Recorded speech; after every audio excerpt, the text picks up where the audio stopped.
Graça e paz, queridos, que Deus lhe abençoe no dia de hoje, que a luz dele ilumine sua vida e que possamos juntos meditar por um instante na palavra do Senhor. Espero que essa palavra, quando lhe encontrar, lhe sirva de grande fonte de conhecimento da parte do nosso Senhor. Eu quero meditar com você num texto no livro de Neemias, capítulo 2, do versículo 1 a seguir. Assim diz a palavra do Senhor. Sucedeu, pois, no mês de Nisã, no ano 20º do rei Artaxerxes, que estava posto vinho diante dele. E eu tomei o vinho e o dei ao rei. Porém nunca antes estivera triste diante dele. E o rei me disse: por que estás triste o teu rosto, pois não estás doente? Não é isto senão tristeza de coração. Então temi muito em grande maneira. E disse ao rei: viva o rei para sempre, como não estaria triste o meu rosto, estando a cidade, lugar do sepulcro dos meus pais, assolada, e tendo sido consumida as suas portas a fogo. E o rei lhe disse: o que queres? Me peça. Então orei ao Deus dos céus, e disse ao rei: se é do agrado do rei, e se o teu servo é aceito em tua presença, peço-te que me envias ajudar a cidade dos sepulcros de meus pais, para que eu a edifique. Queridos, nessa palavra de liderança eu tenho 4 pontos para destacar em toda a história, ou pelo menos parte da história de Neemias. Uma liderança inspiradora, uma liderança que nos impulsiona, uma liderança que nos faz sentir motivados. E para isso, nessa história, nós nos encontramos com 4 pontos para refletirmos por um instante. O primeiro desse ponto, que está no capítulo 1, anotei aqui: seja um ponto de confiança para alguém. Seja um ponto de confiança para alguém que você lidera ou pretende liderar. Por que a importância de ser um ponto de confiança? No primeiro capítulo, diz que o irmão de Neemias, o Hanani, foi ao encontro de Neemias em Suzã, foi ao encontro de Neemias na fortaleza do rei Artaxerxes, e uma coisa é clara como a água: o irmão de Neemias não foi lá para saber como estava o cativo, com saudades do lugar por onde eles estavam. Segundo, ele não foi a Suzã pura e simplesmente para matar a saudade do seu irmão, nem muito menos para colocar a conversa em dia. Outra coisa importante, ele também não foi a Suzã apenas como um mero passeio para poder rever algumas pessoas e voltar para a sua rotina depois e dizer aos que com ele convivia de que esteve lá, que tudo estava tranquilo, seu irmão estava bem, não traz nenhuma saudade da onde outra hora eles eram cativos. Eu tenho certeza de que não foi nenhuma dessas razões ou outras razões que levou Hanani a ir ao encontro de Neemias. O único ou a real razão, o real motivo que levou Hanani e outros de Judá a ir ao encontro de Neemias é porque viam em Neemias um ponto de confiança. O nome Neemias significa conforto. Então Neemias era alguém que inspirava. Então quando Hanani deixa o seu povo, deixa a sua casa, deixa os seus familiares e vai ao encontro de Neemias, eu tenho por mim, apenas conjecturando, que ele disse aos seus: eu vou a Neemias porque Neemias me traz confiança, Neemias me traz segurança, Neemias me faz refletir de que nem tudo está perdido. Então, um líder ele precisa ser um ponto de confiança para alguém. Um líder precisa de ser alguém que inspire outras pessoas. Quando nós pensamos desta forma, analisando o contexto de Neemias como essa pessoa que inspira, alguém que possa realmente ser inspiradora, eu estou olhando aqui porque eu me lembrei da questão de 2 exemplos na Bíblia. O primeiro dele é Elias, o segundo dele é Pedro. Quando nós lembramos a história de 2 Reis, no capítulo 2, quando Neemias, ou melhor, Elias, se dirige a Eliseu, quando ele está indo ao encontro do Senhor, ele diz assim, assim que ele chega, né, aquele local chamado Betel, ele diz a Eliseu, fica aqui até que eu volte. Na segunda vez ele diz, quando chega a Jericó, fica aqui até que eu volte. E na terceira vez, quando está em Jordão, ele diz, fica aqui até que eu volte. E na primeira, na segunda e na terceira vez a resposta de Eliseu é a mesma. Tanto em Betel, como em Jericó ou como em Jordão. Não ficarei aqui, pelo contrário, eu vou contigo. Por que Eliseu toma essa decisão? Porque Elias é um líder que inspira confiança. Se ele está trazendo para Eliseu tudo aquilo que requer a confiança no líder, eu quero estar perto dele, eu quero andar com ele, eu quero estar no projeto dele, eu quero viver o que ele está vivendo. Então, para ser um líder, você precisa de ter essa marca, um ponto de referência para alguém confiar em você. Diga você o que quiser, pensa você o que quiser a respeito de Pedro. Pedro teve as suas razões e contra-razões, suas falhas, caiu, se levantou. Mas vamos encontrar que de todos os 12 discípulos ou os apóstolos, Pedro era aquele que sempre que o Senhor tentava colocá-lo à margem de algum assunto, ele fazia questão de dizer, o Senhor é meu ponto de confiança. Quando o Senhor está sobre as águas e ele quer também sobre as águas andar, ele diz, Senhor, se é o Senhor mesmo, permita que eu vá até ti. Por que ele diz isso? Porque Jesus era seu ponto de confiança. Quando disseram que ia matar Jesus e que Jesus falou assim que ia morrer por conta dele, falou, não, ninguém vai tocar no Senhor. Por quê? Porque eu morreria contigo, ou morreria por ti. Jesus para Pedro é um ponto de confiança. Então o primeiro ponto é, seja um ponto de confiança para os seus liderados. Seja um ponto de confiança para as pessoas da sua igreja que você pastoreia.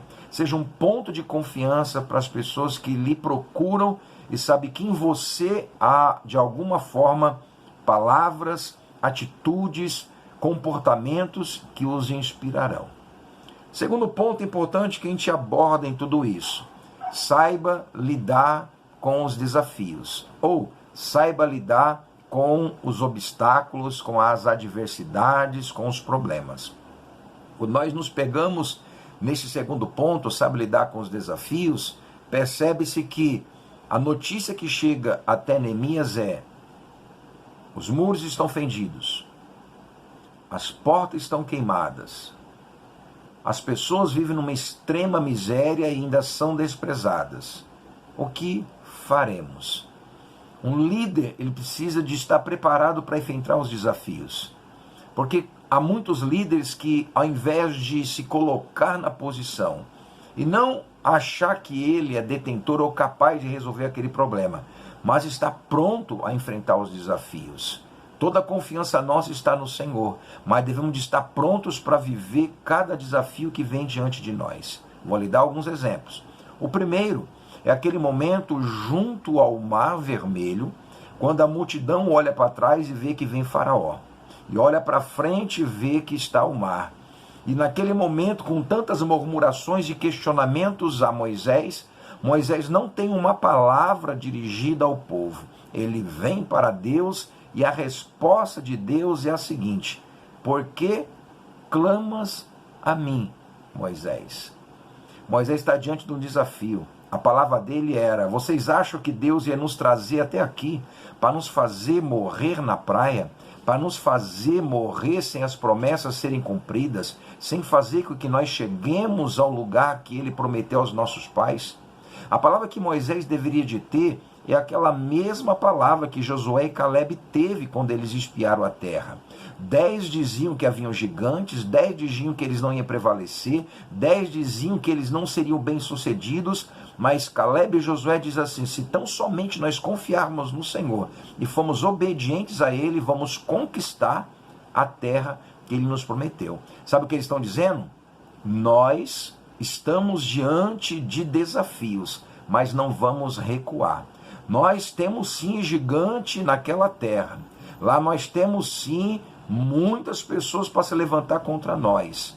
Mas diante dos desafios que temos, tem um Deus que peleja por nós. Então, saiba lidar com os desafios. Não é porque Abraão está avançado de idade que ele recua no seu desafio. Deus é o Deus que dará filho a Saraí e a ele.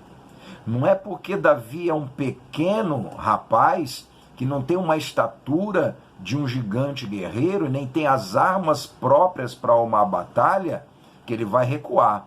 Ele vai à peleja sendo pequeno, com poucas armas, sem vestimentas, mas ele vai em nome do Senhor dos Exércitos. O desafio para um líder não é para nos fazer recuar. O desafio diante de um líder é para nos impulsionar e confiar ainda mais no Senhor. Terceiro ponto, seja claro e honesto. Esse ponto também é muito importante, pois o texto vai dizer no último versículo: o Senhor esteja, pois, atento, capítulo 1, o Senhor esteja, pois, atento os teus ouvidos à oração deste teu servo, e a oração de teus servos que desejam temer o teu nome. Faze prosperar hoje o teu servo e dá-lhe graça perante este homem. Então era eu copeiro do rei. Seja claro e honesto. A gente precisa de analisar dentro de todo esse contexto. Nós podemos até pensar na capacitação de líder que temos, mas diante da adversidade, da luta, dos desafios ou de qualquer outra coisa, líder, a gente precisa de ser claro, a gente precisa de ser honesto. Agir com clareza talvez seja uma das maiores armas que nós possamos ter. Quando nós pensamos no versículo que dissemos, ele reconhece que é copeiro, ele reconhece as suas limitações, ele reconhece que não tem experiência nenhuma para lidar com aquela situação. Seja claro quando você sabe que as armas que você tem, que as experiências que você usufrui, que tudo aquilo que você já adquiriu talvez não seja suficiente para pelejar com as suas forças. Então esteja claro. Se recorda passagem no livro de Juízes, a clareza de Gideão diante do Senhor quando o aborda. Ali percebe que ele está num ambiente desfavorável. Aquele homem que se tornaria um grande líder, ele está ali trabalhando trigo no lagar, num ambiente desfavorável, fugindo da destruição e perseguição, mas está fazendo o seu trabalho. Naquele instante, diz o texto, que o varão ou o anjo vem até ele e diga: o Senhor é contigo, varão valoroso. Gideão, naquele momento, ele abre o jogo, ele revela o que ele sente, ele mostra quem ele é e clama a Deus que revele aonde estão as promessas feitas aos seus pais. Esse tipo de clareza e honestidade é o que precisamos de ter. A gente precisa de reconhecer. Alguns vão dizer que ele não confiava suficientemente em Deus. Não, ele está dizendo: eu sou menor da casa do meu pai, eu faço parte da menor tribo de Israel, eu estou aqui nesse lagar, ao invés de pisar uvas, eu estou malhando trigo. O que sou eu diante dessa imensidão de midianitas? A resposta para quem é claro e honesto é: vai nesta tua força, pois o Senhor é contigo. Senhor líder, não adianta você confiar na força dos seus braços. Não adianta você confiar na sabedoria e entendimento que você adquiriu. Não adianta você confiar em si mesmo, quando na verdade devemos de agir com clareza. Senhor, o Senhor tudo pode. Senhor, o Senhor tudo faz. O Senhor, o poder está em ti. Senhor, eu confio na sua palavra, eu estou guiado pelo teu conselho, eu estou debaixo da sabedoria que o Senhor me deu.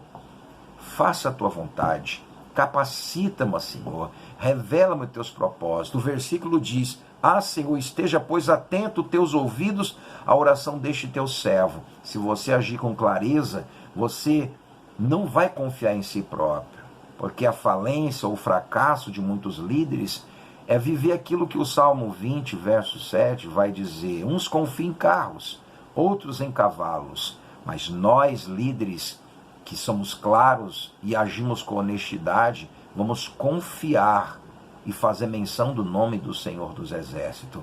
Davi não venceu a peleja sozinho. Moisés não venceu a peleja sozinho. Josué não venceu a peleja sozinho. Gideão não venceu a peleja sozinho. Eles foram claros ao reconhecer que sem Deus eles não eram nada. Eles foram honestos para deixar bem claro: não temos força, não temos capacidade, não temos recursos para liderar e para vencer se o Senhor não for conosco. Então, o que Neemias está dizendo: eu sou só um copeiro, mas eu posso ser muito mais do que um copeiro se o Senhor me capacitar, se o Senhor me preparar, se o Senhor me revestir. E o último ponto é: tenha humildade e empatia. Nesse caso, é importante também para uma liderança eficaz, uma liderança inspiradora, uma liderança de sucesso, se podemos dizer assim. Precisamos de ser líderes com humildade e empatia. A gente percebe aqui no texto que acabamos de ler que ele age com humildade, ele se demonstra triste na presença do rei. Quando o rei pergunta o que ele tem, ele diz o que ele está sentindo. Depois de relatar os seus sentimentos, o rei lhe diz: o que você quer que eu faça?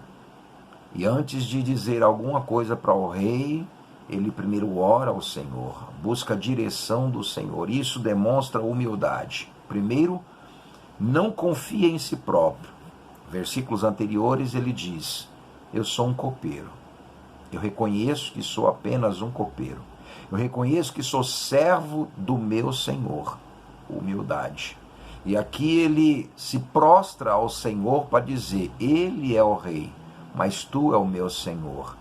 Eu sou um servo dele, mas assim sou teu servo.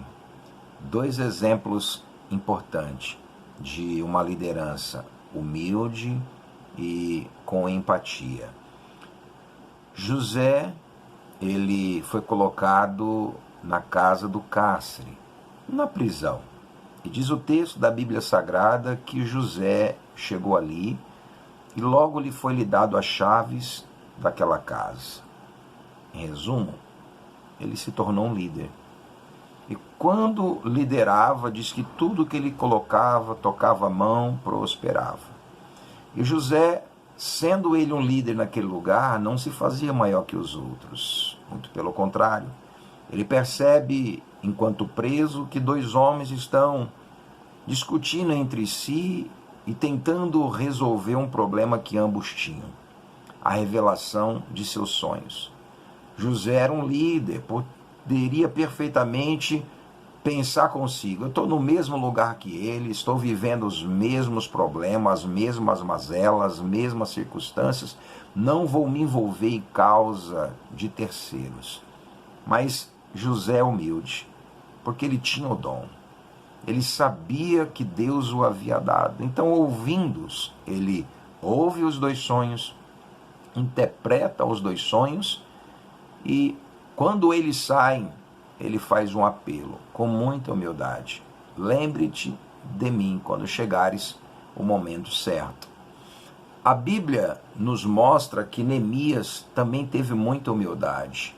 Ele atribuiu ao Senhor toda a confiança dele, quando ele ora ao Senhor. Depois ele volta-se para o seu rei e diz o que ele pretendia, o que ele desejava. E em nenhum momento ele pede um treinamento, uma capacitação, homens preparados, uma equipe de construção. Ele não pede nada daquilo que talvez o rei o forneceria. A única coisa que ele vai pedir são cartas e madeiras para favorecer sua entrada, o percurso que ele vai andar, os lugares que ele vai passar para ter livre acesso, e as madeiras para utilizar no trabalho que ele iria realizar. Muita humildade. Quando ele chega diante daquele lugar, diz o texto da Bíblia Sagrada, que primeiro ele sonda, ele vê, ele vai, conhece tudo, e diz o texto que com muita humildade ele anuncia os projetos que hão de ser feitos, ele com muita humildade faz ali, né, um recrutamento das pessoas que com ele vai trabalhar. Então Neemias está sempre agindo com humildade. Um líder de sucesso, ele não ostenta, ele não se coloca acima dos outros, ele não precisa de se afirmar ou autoafirmar quem ele é. No exemplo de José, que eu disse anteriormente, ele não precisou dizer assim, olha, eu sou teu líder aqui, lembra-te de mim quando você chegar lá. Ou José não se omite para dizer, olha, eu sou líder, vou ficar aqui, eles que resolvam seus problemas. Um líder inspirador, um líder de sucesso, um líder que possa realmente fazer grandes coisas, ele não usa a sua influência para tirar proveito para si próprio. Um líder usa a sua influência para tirar proveito para todos do qual ele lidera. E nós aprendemos com a história de José, não só com a sua humildade, nem com a história de Neemias, apenas com sua humildade. Como líderes, eles também foram pessoas empáticas, cheios de empatia. No caso de José, nota-se que passaram-se 2 anos, mas quando chegou o momento de ser lembrado diante de Faraó, o copeiro não se esqueceu. Por que o copeiro se lembrou de José? Porque José tinha empatia. José se relacionava bem. José não se esqueceu deles. José, enquanto líder no cárcere, não se colocou acima de ninguém. Ele foi humilde e fez amigos. Porque se ele não tivesse sido uma pessoa com empatia, o copeiro não teria se lembrado dele. Neemias teve adversários? Teve sim. Teve Sambalate, teve Tobias, teve outros que se levantaram contra ele. E não é porque Neemias não tinha empatia, mas porque eles eram um grupo de levantes contra os propósitos do Senhor. Mas diz o texto que com aqueles que Neemias se uniu, agiu com empatia, num prazo de 52 dias, Neemias edificou ou reconstruiu os muros, restaurou as portas, criou todas as circunstâncias possíveis para o restabelecimento da ordem, novo culto, adoração, celebrações e festa, a leitura da palavra, e tudo voltou ao seu curso. Porque como líder, ele foi humilde, como líder, ele teve empatia. Então, dessa forma, nós encerramos nesta tarde apenas lhe destacando para que você possa aplicar a sua vida. Primeiro, dissemos aqui, seja um ponto de confiança para alguém que você lidera. Segundo, saiba lidar com os desafios que vêm diante de você. Terceiro, seja claro e honesto. Quarto, tenha humildade e empatia. Que Deus possa lhe abençoar ricamente nesta data e que você faça uso desta pequena, mas profunda palavra. Fique na paz, Deus abençoe a sua vida.